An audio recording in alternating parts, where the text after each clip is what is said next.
Sports. Season. And as Emma Rossi reports, last night's opening match of the 1993 Premiership season had a grand final feel about it.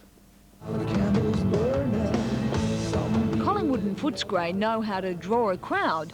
James Rain and Daryl Braithwaite know how to entertain one. 60,000 turned up for the balmy evening game, not quite the 80,000 predicted. A deafening roar splits the MCG to start the season. A much smaller crowd turned up at Waverley Park for the Hawthorn versus Melbourne game, but with 145 matches left in the season, supporters are only just warming up. The game was not without its controversy, with some commuters refusing to pay a $4 private bus fare from Glen Waverley to Waverley Park.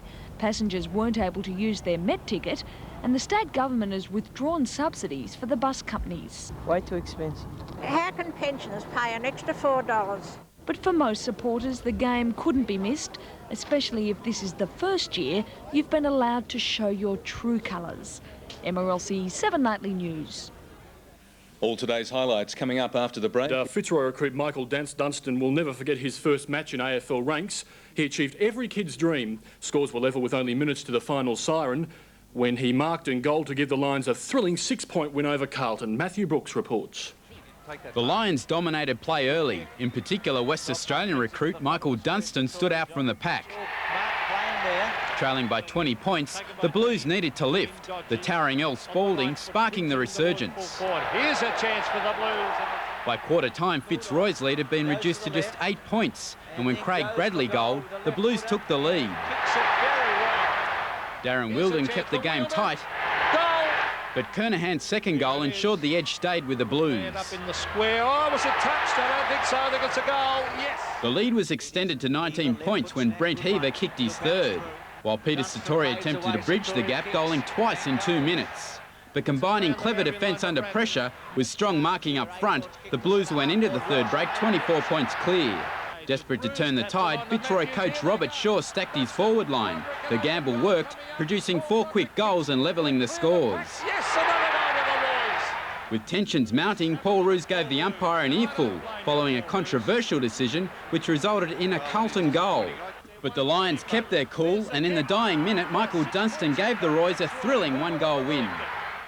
In the lowest scoring match of the round, Hawthorn edged out Melbourne at Waverley Park. The Demons under new coach Neil Baum led at half-time, but a 7-goal third term by the Hawks set up their 23-point win. And at Cardinia Park, St Kilda and Geelong fought out another high-standard contest. Cats managed to keep their noses in front at every change, but in the final term saw their lead slip to only a behind before they rallied to win by 24 points. Peter Landy has the highlights. With superstar Gary Ablett sidelined, the Cats were not off to a good start. But McGrath tried to even things up by putting Stewie Lowe out of action. Mark Arceri fired the Saints up with 2 goals in the opening term, an effort matched superbly by Gary Hocking, who also bagged 2 for the quarter. Everett was doing well in the air for the Saints, but when Steele found the range from 50 metres, the Cats led by 4 points at the change. Things livened up in the second. Whitman and Beers were putting on their own show on the boundary, and when Devonport went down moments later, tempers were frayed. Beers, though, knuckled down. A long goal increased the Cats' lead late in the quarter, but up bobbed Robert Harvey to lead the Saints down by only 14 points at the break. 30 metres out, kicks a goal. Nicky Winmar put in his claim for mark of the day, and when Russell Morris boomed one in for full points, St Kilda was making its charge. Robert Scott gave the Cats some breathing space when he snapped his third, and Geelong maintained its advantage.